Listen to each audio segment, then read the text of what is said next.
Hallo Nathalie, Grüß dich, Franz. Guten Abend. grüß dich. Diesmal wollte ich mit dir über das große Thema Arbeit sprechen. Mhm, mhm, Arbeit, Beruf. Und jetzt ist das Feld so riesengroß. Ich meine, es startet ja vielleicht erst, wenn ich ins Berufsleben gehe, wenn ich noch ganz jung bin und vielleicht noch gar nicht weiß, was ich eigentlich möchte. Welche Lehre wähle ich? Nehme ich es Ausbildungsplatz oder studiere ich lieber oder mache erst mal eine Weltreise, ja? Und dann kommt man vielleicht so ins Berufsleben rein und dann kommt vielleicht auch die erste Beförderung und dergleichen. Vielleicht geht es auch noch weiter in den Managementpositionen bis zur Führungsebene. Ähm, oder man übernimmt den Betrieb der Eltern, ja, Kleinbetrieb, Mittelstandsbetrieb.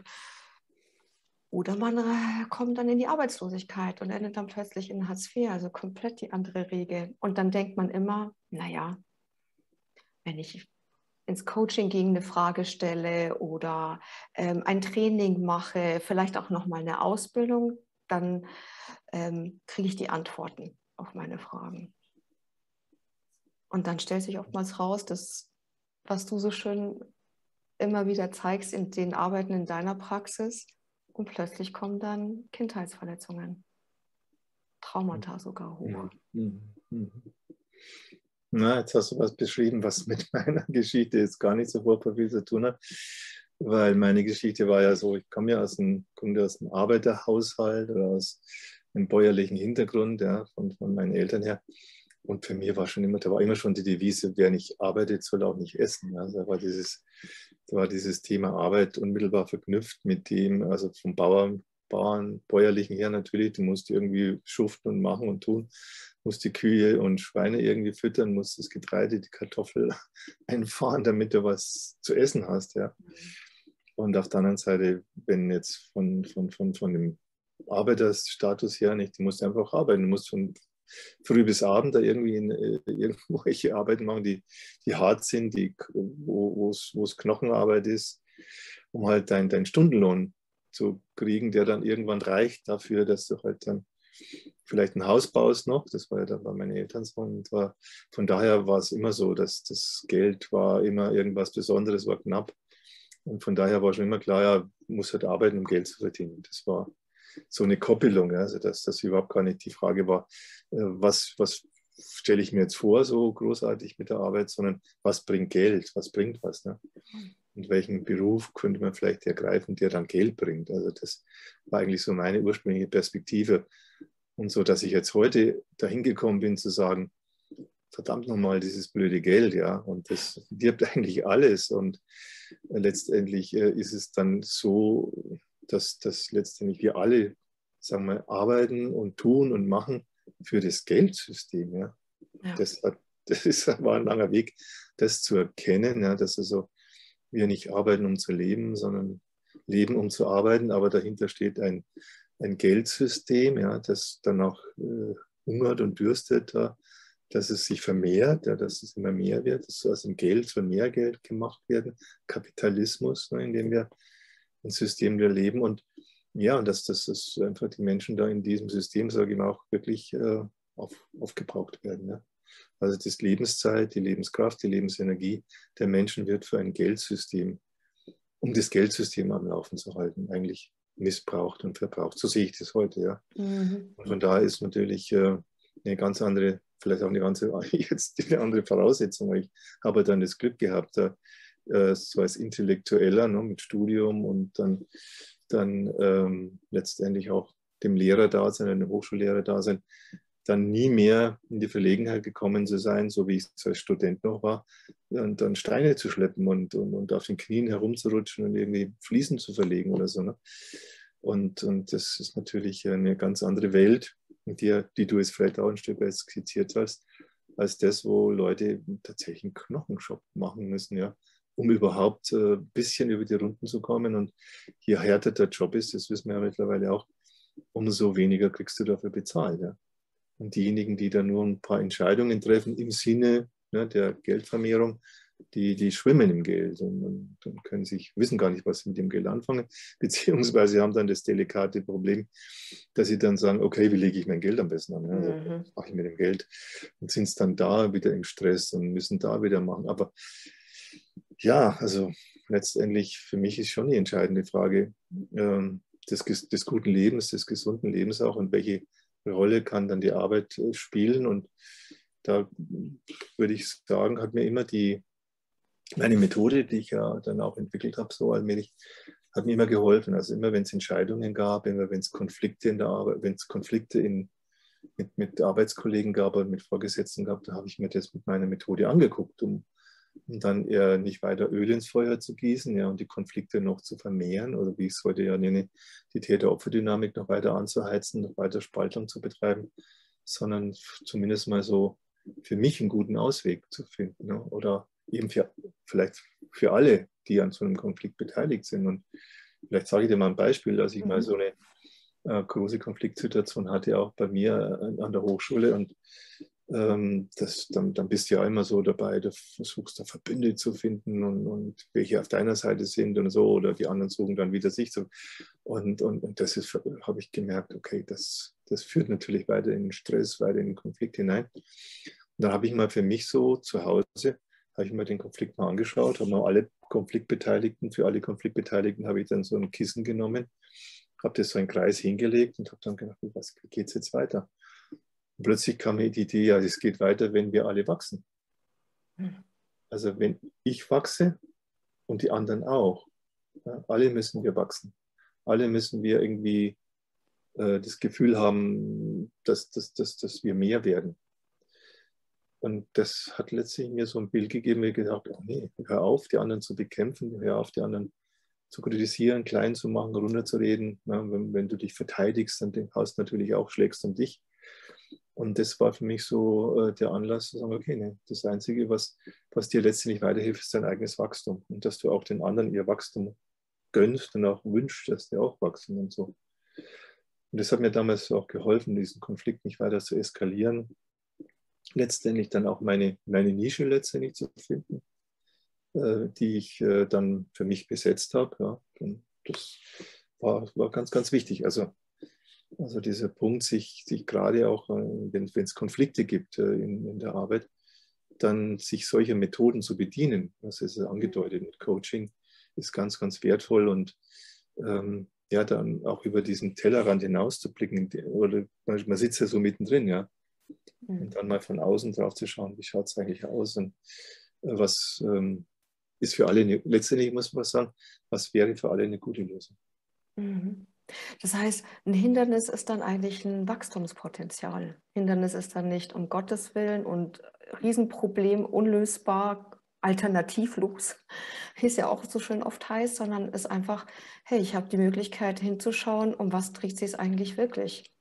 Ja, also im Sinne eben des persönlichen Wachstums und eben auch zu wissen, wenn die anderen mitwachsen, dann ist es gut. Wenn die anderen aber auch klein bleiben oder sich nicht entwickeln, dann ist es schlecht. Ja, also ich glaube, gerade für uns Menschen gilt einfach, wir durchlaufen so gewisse Entwicklungsphasen und an manchen Entwicklungsphasen bleiben wir hängen, da kommen wir nicht weiter, drehen uns dann im Kreis, ja, und suchen dann nach und haben dann so Pseudolösungen. Ne? Und die machen es aber nicht, da kommen wir nicht weiter. Und deswegen ist, denke ich, jetzt die Arbeit, auch wenn jetzt Leute zu mir kommen und haben arbeitsbezogene Probleme oder Konflikte, das ist immer was, wo die persönlich wachsen.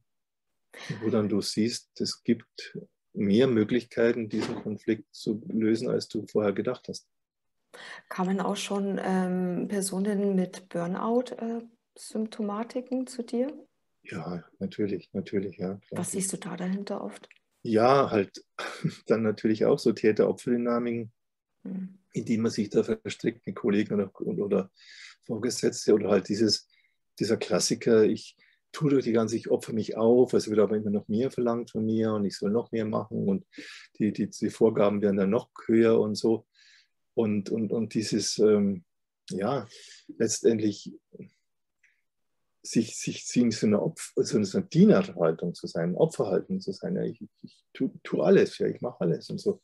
Und dann ist natürlich, je weniger du präsent bist als die Person mit ihren Bedürfnissen, umso, sage ich mal, unverschämter werden auch die Ansprüche an dich, was du alles tun sollst. Also dieses ausgebeutet werden hat viel damit zu tun, dass ich nicht sage, ich will. das ist mein Bedürfnis, so weit gehe ich und das andere will ich nicht. Also das kenne ich auch von meiner eigenen Laufbahn. Ich habe dann auch am Anfang mir zum Beispiel in der Hochschule dann auch Themen fast schon aufs Auge drücken lassen, ja, so Methodenveranstaltungen, Statistikveranstaltungen, Lerntheorie und sonst was, wo ich überhaupt nicht, erstens nicht gar nicht so, mich so qualifiziert fühlte, ja, wo ich mich dann auch einarbeiten musste, und zum anderen, was mir keinen Spaß gemacht hat, was mir keine Freude gemacht hat, was natürlich dann die Studenten auch merken und merken, naja, der sagt halt, ja, aber wo ist der eigentlich? Ja? Ist der greifbar? Und, und das mache ich zum Glück heute nicht mehr. Und ich glaube, auch heute würde ich nichts mehr tun, also beruflicherseits, wo ich nicht dahinter stehe. So weit bin ich zum Glück. Ja. Da bin ich natürlich froh darüber und wünsche es natürlich jedem, dass er da auch dahin kommt und sagt, ich mache nur noch die Arbeit, wo ich wirklich für sinnvoll finde, wo ich dahinter stehe, wo ich sage, okay, das entspricht auch meinen Qualifikationen, das entspricht dem, was ich gut kann, meinen Potenzialen und so. Und dann wird es auch was, ja, dann kommt auch was dabei raus. Ja, und da gibt es so viele, die sind gefangen in dem Wunsch der Eltern eigentlich. Ich meine, ganz zu Anfang, noch ganz 30, 40 Jahre früher war ja immer der Klassiker Bankkaufmann. Also dann hast du was Solides, dann hast du was in der Hand. Egal wie das Kind war, die ganze Familie oder die ganze Kinderreihe wurde in die Banklehre geschickt zum Beispiel, ja.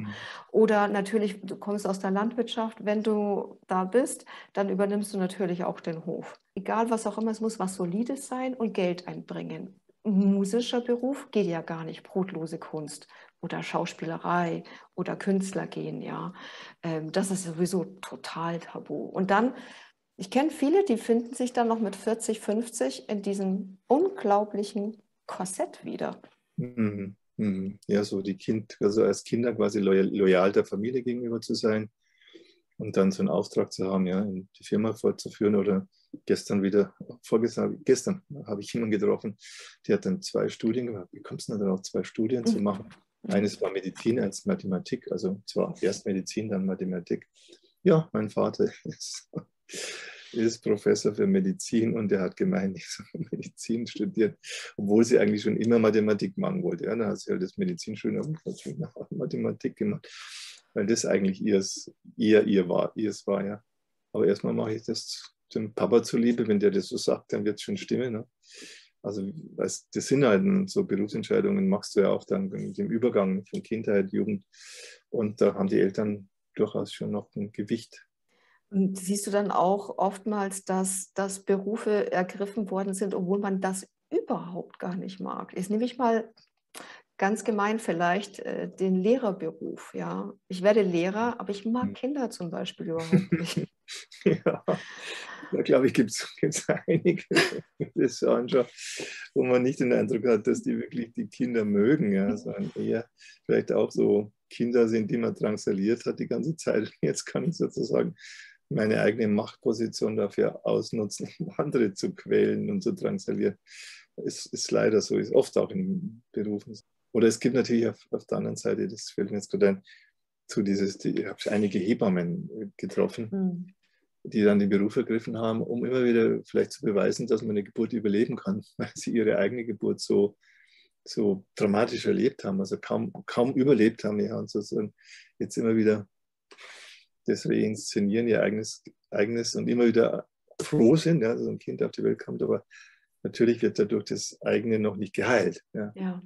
Dann mussten die ich kenne, haben das dann auch zum Glück nachgeholt und konnten dann auch an den Beruf mit anderen Voraussetzungen wieder rangehen. Also wenn sie ihr eigenes inneres Kind quasi gut auf die Welt gebracht haben, das damals fast gestorben wäre, dann haben sie eine andere Voraussetzung.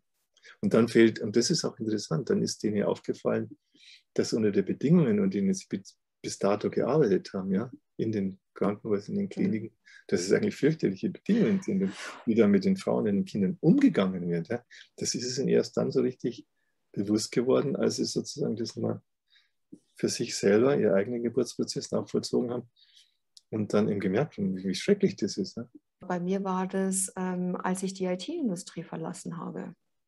Also vorher war immer, ja, es ist zu viel, ja, es ist zu schnell, zu männlich, zu. Immer, es war wie in einem Hamsterrad. Aber erst als ich gegangen bin, habe ich eigentlich wirklich erst festgestellt, oh mein Gott, das ist ja, das ist wie eine Persönlichkeitsveränderung hat da stattgefunden, quasi fast schon. Und meine Kinder waren damals klein. Ich denke mir, mein Gott, die Zeit, die ich an der PowerPoint-Präsentation oder sonst was an E-Mails am Abend verbracht hätte, die hätte ich lieber mit meinen Kindern damals Mhm. verbracht, als sie klein waren.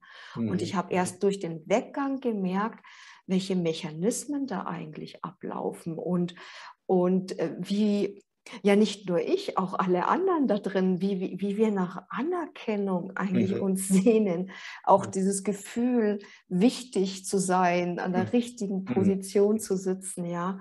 Und Mhm. hinterher dachte ich mir, um Gottes Willen, was hast du da eigentlich gemacht die ganze Zeit, ja. Mhm. Hat zwar Mhm. Spaß gemacht, aber ein Mhm. bisschen wie ein Pferd mit Scheuklappen. Ja, genau, das ist, glaube ich, ein wichtiges Thema, was du da ansprichst, dass man da im Beruf, ja, sich nicht neben dem Geld, ja, dass man da kriegt, wo man dann auch so ein Stück sagt, okay, mehr Geld ich kriege, umso wichtiger bin ich vielleicht, umso mehr Anerkennung habe ich dadurch vielleicht auch. Und es im Wesentlichen, vielleicht auch im Wesentlichen um das Thema geht. Ja. Also da sieht mich jemand, da bin ich wichtig, da werde ich gelobt oder da werde ich hervorgehoben und so. Und das ist ja dann oft der Versuch, etwas zu kompensieren, dass man eben dieses gesehen werden und geliebt werden Mhm. und wichtig zu sein nicht erlebt hat in der Kindheit. Ne? Also gestern hat auch einer in dem Seminar, wo ich war, halt den Anliegensatz gehabt, ich bin wichtig. Und das Mhm. wünscht er sich halt. Ne? Das wichtig ist, aber de facto war es halt dann so, er war überhaupt nicht wichtig als Kind, ne? Weil wurde da gar nicht gesehen. Und deswegen ist auch der Versuch jetzt, diese Wunde zu schließen, die man da hat, dass meine Mama mich nicht wichtig nimmt, die nicht für mich da ist, nicht Zeit für mich hatte, mich gar nicht als dieses Kind, das spezielle Kind wahrgenommen hat. Diese Wunde kannst du nicht schließen, indem du jetzt später dann vielleicht CIO von der größten Firma der Welt wirst, sondern oder Abteilungsleiter, was auch immer man sich da vorstellt in seinen Karriereplänen, so, das wirst du nie. Du wirst im Gegenteil, glaube ich, sogar je höher du steigst, umso einsamer wirst du wieder, ja, Mhm. umso mehr musst du auch wieder aufpassen, dass dir niemand wieder einen Stuhl absägt, auf dem du gerade sitzt. Umso mehr wirst du vielleicht auch angefeindet, ja, weil du natürlich Entscheidungen triffst, die dann wieder auf Kosten von anderen gehen. Also diese Idee, ich kriege über den Beruf dann das, was ich vermisst habe an Leben, das ist, ja, da sind wir wieder beim Thema Burnout. Ja. Ja, ich habe auch bei dir in der Praxis, gerade bei den Männern, die die Arbeiten gemacht haben, dann oft gesehen, dass es diese Suche auch nach der Anerkennung des Vaters, die da so ganz, ganz stark eine Rolle spielt auch. Mhm. Ja, Gerade wenn es immer höher und höher geht in den Positionen. ja, also wie so ein Beweis, Papa, schau her, jetzt endlich siehst du, wie toll ich bin, wie wichtig ich bin. Und vorher hat man den Eindruck gehabt, der Vater, der sieht einen gar nicht, der nimmt einen nicht wahr. Oder sogar noch schlimmer, er bekämpft uns dann und will uns eigentlich klein halten. Also dass es dann auch wieder so eine Rivalität ist. Ne? Ich muss mich jetzt da beweisen, ich muss mich durchsetzen. Ne? Was ja sowieso für mich auch eines der Grundübel der Arbeitswelt ist, die wir haben, dass sie so konkurrenzorientiert ist, so fixiert auf wer ist schneller am Markt, wer kann sich da durchsetzen, wer hat mehr Marktanteile oder was auch immer. Oder wer eben ergreift, wer kann dann innerhalb vielleicht auch einer Behörde dann nach oben kommen und so und dann die ganzen Intrigen und was man da machen muss und Seilschaften, die sich da bilden.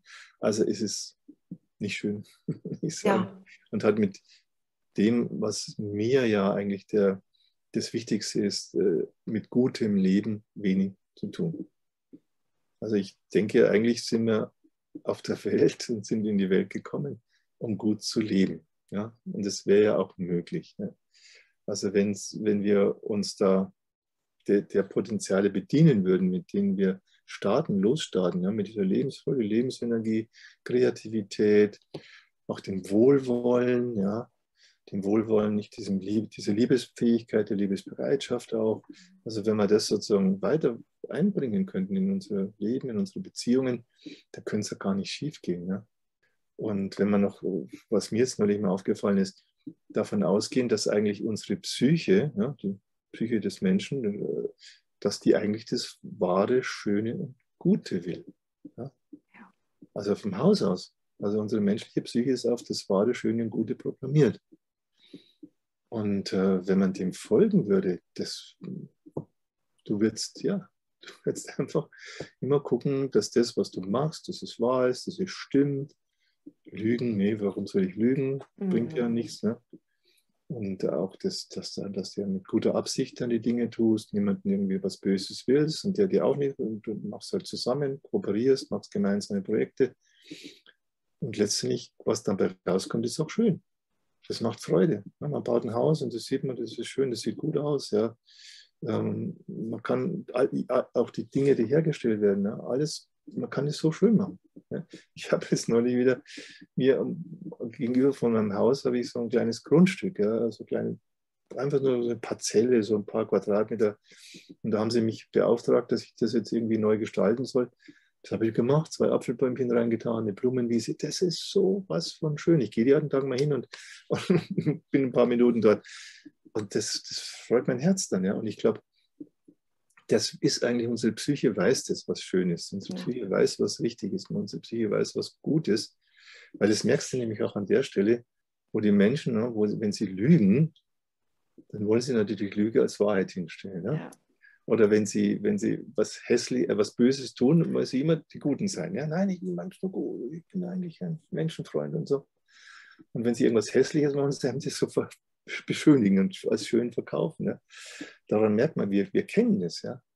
Ja. Aber irgendwie, aufgrund unserer traumatischen Kindheitserfahrungen, dass wir eben nicht gewollt, geliebt und geschützt sind, leben wir dann so die ganze Zeit in der Lüge, ja, im Schlechten, im Bösen, und müssen es dann immer so hindrehen, als wäre es doch gut. Ja, also das ist mir auch so aufgefallen, so an einem Beispiel von einer Frau, die hatte eine Missbrauchserfahrung mit ihrem Vater und sie war halt dann ausgehungert nach Streicheleinheiten. Die Mama hat sie ja nicht gegeben und hat sich tatsächlich das schön geredet, als wäre das, wenn sie zum Papa geht und der sie missbraucht, das wäre das was Schönes. Ja? Also das ist so weit, kann das gehen, dass man sich das so hindreht, ja, selber.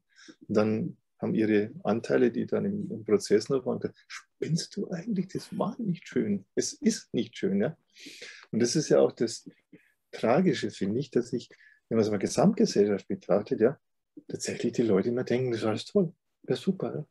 Ja, das ist alles wunderbar, wir sind in einer Wohlstandsgesellschaft und so. Und stimmt hinten und vorne nicht. Ja? Ein paar Leute haben vielleicht das Glück, dass es ihnen ein bisschen besser geht, dass sie nicht so abgestresst sind, dass sie irgendwie vielleicht doch das leben können, was sie gerne. Aber der große Rest, der ist versklavt. Ja? Und trotzdem meint man lebt in einer Wohlstandsgesellschaft.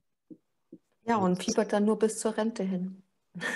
Ich kenne da einige auch, die hatten auf ihrem Schreibtisch bei der letzten Stelle, bei der ich war, bei dem letzten Arbeitgeber, immer so einen Unterzähler, so noch ein Jahr, noch weiß ich nicht wie viele Monate und so weiter. Das fing schon bei 10 Jahren vorher an. Und ich dachte mal, wie kommt man auf so eine Idee? Wenn ich so arbeiten würde, das würde mich persönlich zum Beispiel kaputt machen. Ja, aber ich kenne viele, für die ist das total okay, ganz normal, überhaupt kein Problem. Ab der Rente. Und ich werd das nie vergessen, mein Vater sagte mal, ja, und das haben viele gesagt damals, als bei ihm das Richtung Rente gab, und ein paar Jahre später waren sie tot. Ja, das ist tragisch, kenne ich also auch bei meinen Kollegen an der Hochschule, viele, die wirklich ganz kurze Zeit nach der Rente gestorben sind. Wenn man denkt, ja, und ähnlich ist es aber auch mit dem Urlaub. Ne? Das war ja auch so eine Geschichte. Ja, also ganze Jahr und dann kommt der Urlaub und das muss jetzt alles gut machen, was man die ganze Zeit nicht machen durfte. Und dann merkst du ja, für den Urlaub, das ist dann auch teilweise eine Massenveranstaltung oder es ist auch riesiger Aufwand. Und ja, und deswegen so dieses Trennen von jetzt tue ich halt meinen Job und dann komme ich eigentlich, das ist fatal. Ja. Ja, auch diese Pseudo-Work-Life-Balance. Ich habe mich immer gefragt, was bedeutet das überhaupt? Das ist doch schon an sich überhaupt nicht stimmig. Mhm. Mhm. Nee, also für mich ist es wirklich mittlerweile zum Glück, kann ich sagen, so ein bisschen so eine Einheit geworden. Ich lebe und tue das, was mir Freude macht Mhm. und muss jetzt nicht auf den großen Urlaub warten oder sonst was, sondern zwischendrin habe ich meine Zeiten, wo ich wieder Dinge tue, die ich sonst nicht machen würde und dass es nicht diese Spaltung gibt. Ne? Das ist ja auch Ja. wieder, wenn man es jetzt von meiner Traumatheorie her betrachtet, ist ja eine Riesenspaltung. Zu sagen, Mhm. ja, das eine sind meine Überlebensanteile, die machen da mit, brav mit, die passen sich an und sind dann ganz brav und gehorsam. Und auf der anderen Seite dann so, quasi das bin dann ich, also meine gesunden Anteile. Und das haut nicht hin. Also du musst wirklich versuchen, mit deinen gesunden Anteilen das zu tun, was du tust. Ob das in deiner Beziehung ist, ob das in deiner Freizeit ist, ob das in deiner Arbeit ist. Das wäre eigentlich, und dafür kann eigentlich unsere Methode gut helfen. Ne? Also die Anliegenmethode, Selbstbegegnungen, können da gut helfen zu sehen, wie weit bist du da abgespalten von dir und wie weit kannst du dich da wieder verbinden. Also da haben wir ja gute Erfahrungen. Das stimmt. Und wenn ich mir jetzt aber die jüngere Generation anschaue, die wünscht sich das ja auch genau. Also wir sind noch gefangen in dem, sage ich mal, 19. Jahrhundert Art der industriellen Arbeit und der Aufteilung. Aber die Jungen, ich kenne so viele, die wünschen sich genau das, was du gesagt hast. Ich möchte das machen, was mir Freude Mhm. macht. Ich möchte so lange viel arbeiten oder so wenig auch arbeiten, wie ich möchte. Darum überlegt man ja jetzt auch, kürzere Zeitmodelle runterzugehen. Aber de facto, was ich halt noch von den Firmen kenne, ist diese neue Struktur der Arbeit ist so grauenhaft. Dann geht es dann um Möbel oder wie groß das Büro ist. Ja, Mhm. ja, es gibt die Mhm. schlimmsten Geschichten auf PowerPoint. Mhm. Und die Leute stellen sich hin und verkaufen das. Und ich dachte mir schon damals, und ihr findet das nicht seltsam, was ihr da schreibt und Mhm. verkauft? Nein, das ist die neue Strategie, das ist das neue Konzept und dann geht man hin. Zum Beispiel auch, weil das halt gerade auch im Bildungswesen so groß gerade ist, Digitalisierung. Mhm. Und die IT-Industrie, für die ist das ja eine Goldgrube gerade. Besser geht es gerade momentan überhaupt nicht. Aber was Kinder überhaupt nicht brauchen, ist Digitalisierung. Ja, ja, also das ist mir neulich auch mal gekommen. Da haben wir gedacht, Mensch, dann sehen da auch jetzt, wenn ich mal meine eigene Partnerschaft dann sehe, heute Nachmittag wieder sitze ich mit meiner Frau am Balkon und sie schaut ins Handy, ich schaue ins Handy. Ich sage, hey, da stimmt doch was nicht jetzt gerade. Ja. Das stimmt doch was nicht. Lass uns mal diese Dinger weglegen. Ja, und wenn wir zusammensitzen, lass uns mal dann die Zeit eben dann gemeinsam und dann kann wieder jeder in sein Handy schauen. Ja. Und das ist ja mittlerweile, ist mir das so auch nochmal so bewusst geworden, wie das Handy als dein alter Ego, ja. Also wenn das Ja. sozusagen dein Handy schon dein Partner ist oder dein Handy, wenn der weg ist, dein Handy verloren hast, ist es noch schlimmer, als wenn der Partner weg ist. Also hätte ich fast gesagt, ja. Also da hat uns die Digitalisierung da in eine Abhängigkeit gebracht. Also ich meine, klar, das sind ja auch Möglichkeiten, die damit verbunden sind, Mhm. aber gleichzeitig auch in eine Abhängigkeit gebracht. Wenn das nicht mehr funktioniert, ja, dann, oh, was mache ich denn dann, wenn mein Handy, der Akku leer ist oder ich habe kein WLAN da und das kommt sehr vor, wie wenn ja, als Kind quasi deine Mama äh, verloren hättest gerade. Mhm. Wie ist das gerade, weil du gerade hier das Beispiel gerade genannt hast und ich mir dachte in letzter Zeit, wenn ich nach Silicon Valley schaue und einen Herrn Elon Musk unbedingt in die Raumfahrt gehen will, einen Jeff Bezos und der Richard Branson auch noch und einer nach dem anderen Wettrennen macht bezüglich sich selbst ins All zu schießen, sage ich jetzt mal ganz platt. Mhm. Mhm. Was siehst du da für Überlebensstrategien bei den Herren? Naja, natürlich ich will bedeutsam sein, ich will gesehen werden, ich will was ganz, ganz Besonderes sein. Also das heißt, sie sind anscheinend für sich immer noch nicht an dem Punkt, wo sie sagen, ich bin jemand Besonderes, ich brauche das auch niemandem beweisen, dass ich jemand Besonderes bin. Also das sind für mich massive äh, Überlebensstrategien von Kindern. Ich kenne jetzt die Kindheitsgeschichten derjenigen nicht und wäre natürlich entspannend, mal das ein bisschen zu recherchieren, was haben die eigentlich als Kinder erlebt und man kann ja schon aus einigen Daten dann schon einiges ablesen. Und von daher, ja, es ist sinnlos, würde ich sagen. Die können noch zum Mars und zum Jupiter sonst wo fliegen. Manche Leute vielleicht bewundern sie und andere sagen, ihr seid ja die größten Spinner, die es gibt. Ja. Also was macht ihr da, das Geld so sinnlos zu verpulvern? Ja. Also du wirst da nie irgendwie dann die Anerkennung kriegen, die dich satt macht, die dich befriedigt. Ja. Deswegen arbeite ich ja auch in der Therapie oder in der IOPT-Arbeit. Ist ja nicht nur Therapie, IOPT-Arbeit kann man vielfältig einsetzen in der Supervision, Coaching. Arbeite ich dann auch mit solchen Sätzen wie: Ich bin die wichtigste Person in dieser Welt. Für mich bin ich die wichtigste Person in dieser Welt. Und derjenige, der das spürt und auch weiß, dass es so ist, das bin ich. Ja, und die anderen dürfen auch die wichtigsten Personen für sich sein in dieser Welt. Ja. Und das macht uns dann eigentlich auch zufrieden und das macht uns dann auch fähig und bereit für gute Kooperation, für konstruktive Zusammenarbeit. Ja. Sodass jetzt nicht der eine dann der Superhero ist, deswegen, weil halt so viele die Loser sind. Das ist ja auch im Wirtschaftssystem so. Die Gewinne des einen sind die Schulden des anderen. Ja. Das geht ja Hand in Hand. Also das, was du an Gewinn hier hast, ist das, was der andere an Schulden hat. Und ja, das ist in dem Sinne, würde ich sagen, unmenschlich. Ja, wir sind immer noch, meine Vorstellung ist, wir sind immer noch Wesen als Menschen, die auf dem Weg sind zum Menschwerden, zur wirklichen Menschlichkeit. Also dass wir das, was in uns potenziell angelegt ist, dieses, du bist wer Besonderes, du bist ein Subjekt, du bist eben keine Masse, kein Objekt, so, sondern du bist wirklich jemand Besonderes, dass wir das erst noch erreichen müssen, dass wir da auf diesen Stand auch des, sagen wir mal, des Bewusstseins kommen, dass wir das, was in uns angelegt ist, tatsächlich zur Verwirklichung bringen. Also da ist noch ein Stück hin. Ich weiß nicht, wie viele Jahrhunderte es noch dauert, ob es Menschen dann überhaupt noch gibt. Aber ich habe da eine klare Perspektive und ich weiß mittlerweile sehr genau, was eben ein Mensch braucht, um gut zu leben. Und ich weiß ganz genau auf der anderen Seite, was letztendlich sinnlos ist, eine vertane Lebenszeit, vertane Ressourcen, die Natur, die dadurch zerstört wird, die Beziehungen, die man dadurch kaputt macht. Und ja, es ist, also für mich ist so tatsächlich mittlerweile ganz klar, was macht Sinn, was macht keinen Sinn. Und deswegen überzeugt mich das ja auch nicht, wenn ich dann höre, ja, das und das. Okay, was soll's, ja. Und ich bin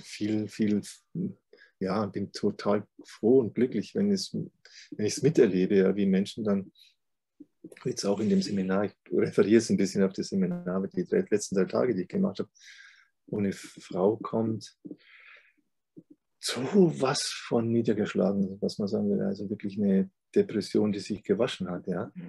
Und binnen einer Stunde lacht die wieder und freut sich und fühlt sich gesehen. Vorher hat sie Angst, überhaupt in der Gruppe, hat sich in die hinterste Reihe gesetzt, traut sie nichts sagen, ist gezogen worden. Wir machen immer so Losverfahren. Dann wird sie gezogen, ja, traue ich mich nicht und so. Und dann hat man mit ihr so in Pausen ein bisschen so Kontakt gehabt, geredet und hat sie es doch gedacht. Und wieder so 180 Grad. Das ist das, was ich toll finde, ja, wo ich dann sage, genau, dafür arbeite ich auch gerne, Menschen zu behelfen, dass die aufblühen, dass die zu sich kommen und eben so einen Satz, zum Beispiel habe ich bei jemandem einen Satz sagen lassen: Ich bin das wahre, Schöne und Gute. Ich bin das wahre, Schöne und Gute. Ja, so ist es. Jeder von uns ist es. Ja. Weißt du, wie kommt es dann, dass dieses Wort Ego oder Egoist dann so stark in der Welt ist? Warum ist das so negativ oder warum wurde es so negativ aufgeladen? Weißt du das? Ich denke, es sind 2 Richtungen. Das eine ist natürlich, dass sich Leute, die in der Konkurrenz dann durchsetzen und über Leichen gehen, natürlich. Und den anderen dann, ja, was macht denn der da? Ja? Der nur seinen Vorteil, raff, die Taschen voll raffen und nicht an die anderen denken und denen egal ist, wie es dann den anderen geht, ob die dann verarmen oder verhungern. Das ist so das eine, diese Überlebensstrategie, ne? So, wo wir vorher gesagt haben. Und zum anderen ist natürlich schon auch so, dass man dann in so Gemeinschaften, ja, die noch so kollektiv sind, das dann will, dass die anderen auch dann quasi klein bleiben, ja, dass da keiner wachsen soll und groß bleiben. Und alle sollen möglichst mitleiden, ja, alle sollen das Leid gemeinsam tragen, das kennen wir ja auch, dass da so viel Leid in den Gemeinschaften ist, dann, wenn sich einer dann davon entfernt und sagt, Leute, macht mal euer Zeug alleine, ich will nicht mehr in dieser Leidensgemeinschaft mit euch zusammen sein, dass man denen auch sagt, du bist unsozial und egoistisch.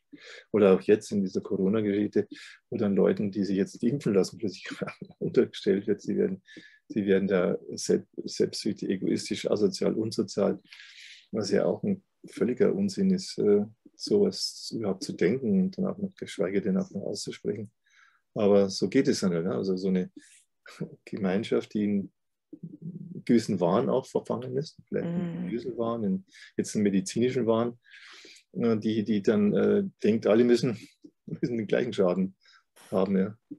Wenn wir jetzt in die Zukunft schauen, was du ja auch schon so schön skizziert hast, hattest du schon mal die Möglichkeit, bei einer Organisationsaufstellung vielleicht auch dabei zu sein und da, dass sich dann neue Wege, andere Wege gezeigt haben? Naja, ich habe ja gestartet mit Organisationspsychologie. Ich kam ja aus dem Bereich der Arbeits- und Organisationspsychologie und habe ja ein ganzes Buch geschrieben, Berufliche Beziehungswelten, wo ich also diese Erkenntnisse damals noch aus dem systemischen Denken heraus dann angewendet habe. Ich hatte dann zum Beispiel von großen Firmen dann Abteilungen da mit den Studenten zusammen, wo wir dann uns mal die Gruppe angeschaut haben, ne, die da zusammengearbeitet hat, die Abteilung angeschaut hat. Und da hat dann jeder der Mitarbeiter der Firma hat sich dann einen Studenten als seinen Repräsentanten gesucht. Und dann haben die Studenten quasi, der Abteilungsleiter, unser Vertreter, der und der und der. Und dann haben die sich quasi in den Außenkreis gesetzt und haben die Studenten machen lassen, innen drin. Ja. Haben sie mal geguckt, was sich da für Grüppchen bilden, wer da mit wem interagiert. Hat 100% gestimmt. Ja. Die waren bass erstaunt. Wie gibt es denn das? Die kennen uns gar nicht und trotzdem können die quasi die Dynamik unserer Gruppe nachvollziehen. Mhm. Also so kann man gut arbeiten, so kann man, also mit dieser Resonanzmethode, da kannst du solche fantastischen Erkenntnisprozesse, in kürzester Zeit kannst du da ganz, ganz tiefe Erkenntnisprozesse erzeugen. Und ja, dann ist natürlich die Frage, wie hoch ist die Bereitschaft, wie hoch ist die Möglichkeit, dann die Erkenntnisse auch wieder praktisch umzusetzen, ja, und so. Aber also diagnostisch, ja, das kannst du mit diesen Resonanzen, mit diesen Resonanzgebern unheimlich viel in kürzester Zeit auf den Punkt bringen. Das ist genial, weil du kannst letztendlich alles damit anstellen. Du kannst von deiner eigenen Geschichte bis zu Beziehungen, bis zur Arbeit und so weiter und so fort. Also ich meine, die Liste ist wirklich endlos. Alles durchleuchten und tiefer schauen. Deswegen sage ich ja, mittlerweile, ich habe es ein bisschen geändert. Ich sage immer, IOPT heißt identitätsorientierte Psychotrauma-Theorie und Therapie, habe ich vorher gesagt. Jetzt habe ich mir das Therapie weggenommen. Habe gesagt, IOPT ist nur die Theorie, ist nur die Erkenntnisse über die menschliche Psyche, wie sie sich entwickelt, wie sie im Psychotrauma dann auch beschädigt wird, wie es dann weitergeht, wenn man in der Spaltung lebt, was man dann machen muss, um wieder zurückzukommen. Das ist dieses Set an Erkenntnissen. Ja, das habe ich mittlerweile ja über 10 oder 11 Bücher habe ich mittlerweile geschrieben dazu. Das ist da gesammelt. Das ist ein Paket von Erkenntnissen. Ja. Dann die Praxis. Das ist die Therapie, das ist die Beratung, das ist Supervision, das Coaching, ist letztendlich deine Praxis in deiner Partnerschaft, das ist die Praxis in deiner Elternschaft, das ist die Praxis eines, sagen wir auch mal, des Polizisten, wie er mit jemand umgeht. Ja. Es ist die Praxis eines Richters, eines Juristen, die Praxis eines Arztes, eines Sozialarbeiters. Also eigentlich, das erlebe ich ja auch, dass auch viele Leute aus verschiedensten Berufsgruppen sagen, du, seitdem ich deine Theorie kenne und das auch ein Stück auf mich angewendet habe, lebe ich ganz anders, lebe ich auch meinen Beruf ganz anders. Weil man einfach die Seite des Menschseins, so wie du es auch formuliert hattest, ganz anders kennenlernt. Und du, in keinem Bereich, in keinem Buch geht es so tief und so persönlich und gleichzeitig so allgemein, ja. Genau. Auch das Thema Geld. Also für mich war es auch sehr hilfreich, mir mal das Thema Geld, mein Verhältnis zum Geld, ne, war ja auch habe ich dir angedeutet, so eins von, Geld ist knapp und man mag dafür tun. Und überhaupt mal zu sehen, dass das Geld auch fließt, also das war für mich so neu, das Geld, sagt einer so, Geld sucht glückliche Menschen. Und bis dahin, ja, bis in diesen Bereich hinein. Ja. Also das findet dich dann schon. Ja. So, das Geld, das du brauchst für das, was du machen willst, das kommt dann schon. Ja. Wenn du gute Dinge, da kommt das Geld auch zu dir. Ja. Das war damals für mich unvorstellbar. Ich bin immer dem Geld hinterhergerannt. Ja. Mhm. Das Kenn ich auch. muss es irgendwie zu fassen kriegen und es ist immer schwierig und so. Aber jetzt allein schon das Bild, ja, das Geld kommt zu dir, ja, wenn du es einlädst und wenn du es brauchst für das, was du dann letztendlich auch sagen, Gutes machst, das war mir völlig fremd. Aber es hat eine unheimliche Tür aufgemacht. Ich kann mich noch gut erinnern, das war an diesen Abend so, das Thema mit dem Geld. Und das hat sich bewahrheitet. Ich habe nicht das Gefühl, dass ich die Leute dabei übers Ohr haue oder ausbeute oder mit den Leuten, denen ich kooperiere, dass die dann übervorteilt werden. Also im Gegenteil. Ich war mal Aktien gewesen. Das war auch spannend gewesen. Und da ging es um die Frage, ob die eine Dame ein Aktiendepot anlegen soll mit dem Geld, das sie geerbt hatte. Und als Aktie war mir so, ich will nicht irgendwo eingesperrt sein und nichts machen quasi, sondern auch da, das, was du eigentlich auch sagst, ich will fließen, war dann so meine Resonanz und ich will, dass du dir damit was Schönes gönnst. Also nicht irgendwo hinfließen in irgendwelche anderen Aktientransaktionen hin und her, im Hochfrequenzbereich vielleicht sogar, sondern damit du dir ein schönes Leben machst, dass du dir Freude machst damit. Ich erinnere mich jetzt gerade auf eine Arbeit mit jemandem aus Belgien, ja. Der hatte auch so ein bisschen Geld und so und dann und der war ihm auch so, mit seiner Kind immer voller Sorgen. Und dann ging es auch ums Geld und dann, genau das war das, ja. Das Geld sagt, ja, es geht doch um dich. Mach was für dich und nutz doch mal das Geld, das hast, mal. Auch dass es dir gut geht. Ja, auch da wieder. Ich weiß noch, das ist so, das gibt diese Aha-Momente, du kannst es dir nicht anlesen, es bleibt so theoretisch einfach. Aber in dem Moment, du fühlst es richtig und da gehen Bubbles auf und es wird heller so ungefähr. Du fühlst es noch, dass die Engel singen, ja. Du fühlst es als Wahrheit, ne? Das wird im Moment, das ist wie eine Wahrheit, die dich ergreift und die bisher verschlossen war, aber jetzt ist sie dann da. Genau, und dadurch, dass es den ganzen Körper durchströmt, bis zum Verstand und nicht nur hier oben immer hängen bleibt. Und das ist das, was ich finde, das macht wirklich dann die Transformation oder die Veränderung. Und zwar nachhaltig und nicht nur im Ansatz und geht dann wieder 3 Schritte zurück, um dann vielleicht nochmal einen Schritt nach vorne zu machen oder stecken zu bleiben, sondern dann wird es richtig schön. Ja, so erlebe ich das auch. Und das ist auch teilweise dann unbewusst. Ne? Das kannst du mit dem Verstand nur teilweise begreifen, aber dein ganzer Körper, ne? Der versteht das und ist dann anders da. Ja. Wie ist das jetzt eigentlich, wenn jemand arbeitslos ist oder beziehungsweise auch in Hartz IV stecken bleibt und gar nicht mehr rauskommt? Ja? Was hast du da erlebt? Ja, das ist schon massive Kindheitstraumata sind, Gewalttraumata, sexuelle Traumata. Oder jemand einfach das Vertrauen verloren hat, ja, dass sich das dann teilweise auch wiederholt hat in der Arbeit und so und dann so ein genereller Vertrauensverlust und auch sich selber gegenüber dann das Vertrauen fehlt oder auch das Wohlwollen. Das ist ja immer das, wenn ich in so schweren, auch Gewalttrauma da drin bin, dann habe ich auch so Täterintrojekte, die sich gegen mich selber wenden. Auf der anderen Seite muss man natürlich auch sagen, dieses ganze Hartz IV, und das ist natürlich ohnehin so eine sehr fragwürdige Geschichte. Ja. Also, aber letztendlich hilft dann auch nichts. Ja. Du musst also aus der Situation, in der du gerade bist, musst was machen. Und ich denke auch letztendlich, da ist irgendwas in dir noch, das dich nicht... Ich kenne auch Leute, die haben dann Kettenjobs bekommen. In so einer kurzen Zeit haben sie es auch wieder geschmissen und so. Ne? Ja, und wie ist es, wenn dann die finanzielle Abhängigkeit von den Eltern noch so stark ist, obwohl man schon 40, 50, vielleicht sogar auch 60 ist? Wie ist dann das mit der Arbeit? Ist es dann eine Konfliktsituation, wenn ich an mir arbeite, gleichzeitig aber eigentlich noch so verbunden bin mit den Eltern? Ja, natürlich, so eine Abhängigkeit ist überhaupt nicht gut, ja, aber dann hat die einen Grund, ja, und dieser Grund ist dann nicht jetzt, ja, ich habe jetzt nicht genug Geld, so, sondern das liegt oft sehr, sehr tief, ja. Mhm. Da gibt es zum Beispiel eine Dynamik, die da eine Rolle spielen kann. Ich löse mich von meinen Eltern nicht, weil ich als Kind verhindern musste, dass meine Eltern nicht leben wollten. Oh ja. Ja, also du machst zum Beispiel im Bauch deiner Mama schon die Erfahrung, die will eigentlich sterben, die will sich das Leben nehmen. Und das heißt natürlich, das heißt für dich ja auch Feierabend. Ne? Also wenn die stirbt, stirbst du auch. Also spürst du als Kind schon, du musst da für deine Mama da sein, um die im Leben zu halten. Du musst ihr quasi was, immer bei ihr sein im Grunde. Ja? Du musst hier da sein für sie und so quasi mit deinem Leben dann zur Verfügung stellen.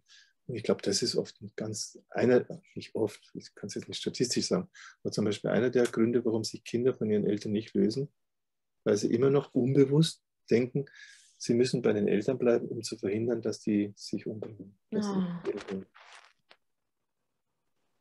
Das heißt, wir sollten dann, ja, was sollten wir dann als traumainformierte Gesellschaft im Berufsbereich, im Arbeitsbereich, in Geldfragen? Naja, erstmal zur Besinnung kommen, schön reden, schön färben. Wir hätten das Beste, der Kapitalismus ist das bestmögliche Wirtschaftssystem, das es wo gibt. Oder vielleicht irgendein Sozialismus wäre das Bestmögliche, was ja auch nicht stimmt. Sich das alles so schön zu reden, erstmal hingucken.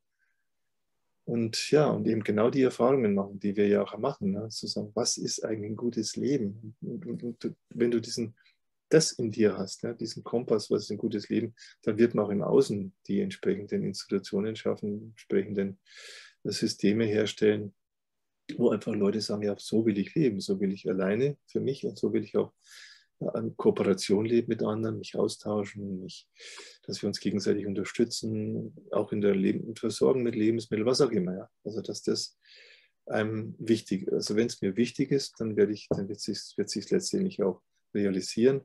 Also wenn wir sozusagen erstmal die guten inneren Bilder haben, dann werden wir sie auch in die Realität umsetzen. Und wenn wir da keine Vorstellung haben, so immer rumwurschteln und uns von einem Symptom zum nächsten vorhangeln und da ein Loch stopfen und dafür sind aber 3 andere schon wieder längst gerissen, so wird es nichts. Ja. So wird es überhaupt nichts. Man braucht da auch vielleicht ist auch im Moment so eine günstige Zeit, wo dieses alte System doch sehr marode ist. Man merkt es, sich da so nur noch mit Gewalt und Manipulation am Leben halten kann. Vielleicht ist es eine günstige Situation, dass jetzt neue Visionen entstehen, wie wir leben wollen. Mhm. Weil lange wird sich aus meiner Sicht, dieses kapitalistische Geldvermehrungssystem nicht mehr halten können. Es wird irgendwann in sich kollabieren und dann braucht es einfach eine Vorstellung davon, wie es gut weitergeht. Ne? Was machbar ist, auch was gut machbar ist. Ja, und jeder, der denkt, oh, jetzt habe ich aber Angst, wenn ich das höre, der ist herzlich eingeladen zur EOPT-Arbeit.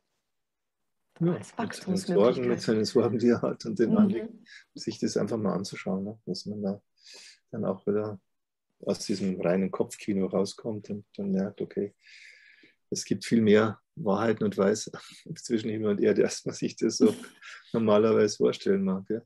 Und unsere Psyche, das ist ja auch für mich sowas, wir kennen das noch gar nicht, was unsere Psyche alles kann. Wir schmecken da so ein bisschen hin im Moment, auch gerade mit dem Miterleben dieser Resonanzphänomene, wir schmecken da so ein bisschen hin, was unsere Psyche eigentlich alles in der Lage wäre, ja, wenn man sie wirklich gut nutzen würde. Wie sagte einer so schön, wir kommen auf die Welt und wir lesen nicht die Gebrauchsanweisung.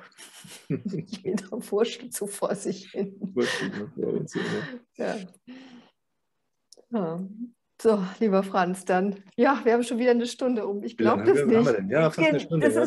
Ich bin immer wieder überrascht, wie schnell das geht.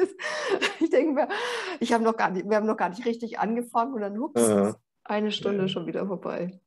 Okay, es reicht vielleicht auch für einen Moment, weil wir wissen ja nicht, die Menschen, die uns da zuschauen, die haben ja noch andere wichtige Dinge zu tun. Noch 3 andere Videos vielleicht anschauen. Ja. Okay, da touché, fühle ich mich auch ertappt ein bisschen manchmal. Ja. Okay. Okay. Danke dir. Vielen, vielen Danke auch Dank. für das anregende Gespräch. War mir eine Freude.